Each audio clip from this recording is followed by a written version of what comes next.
माझं नाव वैशाली सागर अफवाले. मी प्रभाग 24 मधनं निवडणूक लढवत आहे. माननीय एकनाथजी शिंदे साहेब आणि रवींद्र धंगेकर साहेब यांनी आम्हाला संधी दिलेली आहे, तर नक्कीच आम्ही त्या संधीचं सोनं करू आणि चांगल्या योजना घेऊन येऊ, लोकांसाठी काम करू.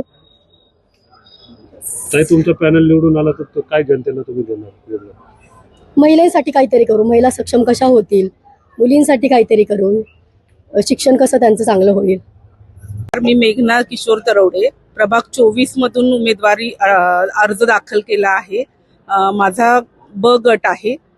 ताई, लाडक्या बहिणीसाठी मुख्यमंत्र्यांनी ज्यावेळेस होते एकनाथजी शिंदे त्यांनी खूप केलं लाडक्या बहिणीसाठी, त्याबद्दल लाडकी बहीण योजना श्रीयुत आपले उपमुख्यमंत्री एकनाथजी शिंदे यांनी लाडकी बहीण योजना आणून महिलांचं सक्षमीकरण केलंय. त्याच्यातून महिलांना खूप म्हणजे स्वतःच्या हातात 4 पैसे आल्यामुळे त्यांचं सबलीकरण होते. त्यांना नवीन काय शिकण्यासाठी किंवा नवीन काय उद्योगधंदे छोटा चालू करण्यासाठी त्यांना मदत झाली आहे ती आर्थिक.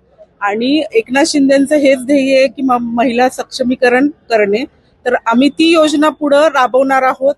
महिलांचं सबलीकरण करण्यासाठी आमचा प्रयत्न असणार आहे.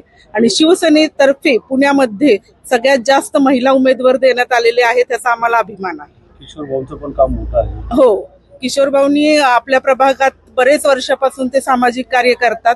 त्यांचं काम मोठं आहे.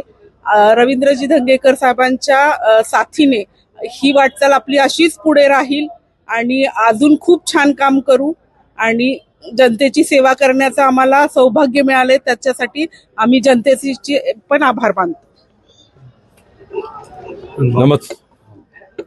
नमस्कार, मी प्रशांत मते.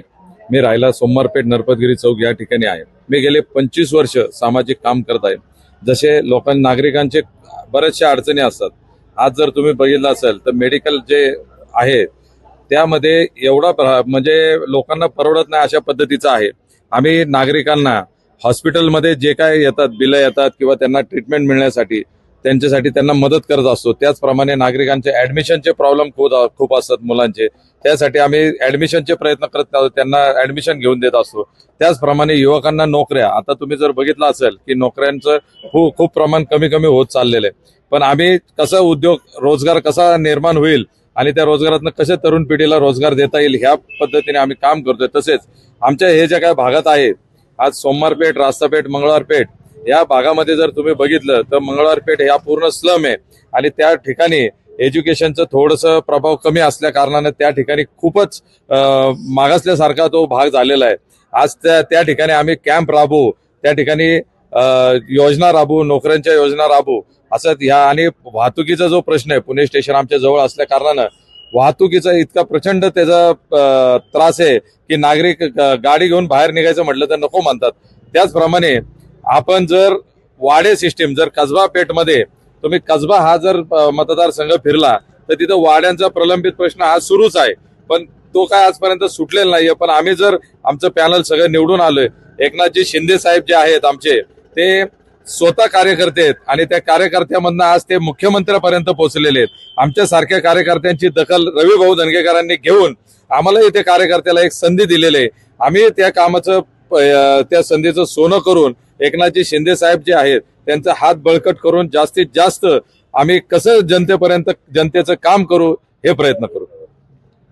रवींद्र धंगेकर, मी प्रभाग क्रमांक 24 या गटातनं थांबलेलो आहे. आपण खूप युवा आहात, खूप मोठी जबाबदारी आपल्यावर आहे, तर काय वाटतं तुम्हाला? मी युवा जरी असलो तरी मी दोन्ही पिढी, म्हणजे जी नवीन पिढी आहे आणि जी जुनी पिढी आहे, आमच्या वडिलांची पिढी आहे आणि नवीन पिढीची आमची आहे, मी दोन्हीचे प्रश्न समजून मी दोन्हीवर काम करू शकतो. आणि मागचे 30-35 वर्ष माझे वडील रवींद्र धंगेकर हे सामाजिक क्षेत्रात काम करत आहेत. लोकांची समस्या सोडवण्यासाठी रात्रंदिवस मेहनत करत आहेत आणि तोच वारसा मी प्रणव धंगेकर म्हणून आज पुढे घेऊन चाललो. ठीक आहे.